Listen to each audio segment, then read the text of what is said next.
Have you ever wondered if it's really possible to start life over again after a challenging experience? Dr. Louise is here to hold your hands through that journey. And she is the right fit to discuss that with you today because she is all about resilience, purpose, and creating a meaningful next chapter. When I got through a hurdle, I helped others through similar hurdles. Dr. Louise is a transformational coach and educator.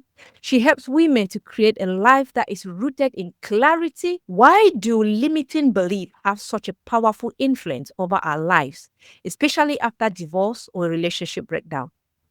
It's critical because what we believe impacts our behavior, and our behavior impacts our outcome. I am my own case study.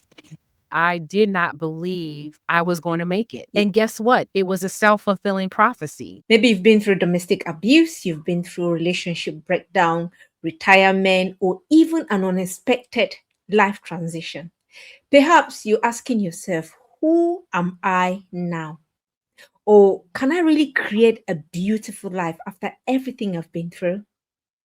If that's where you are today, this episode is especially for you because today's conversation is all about hope, it's about healing, and it's about discovering your next chapter.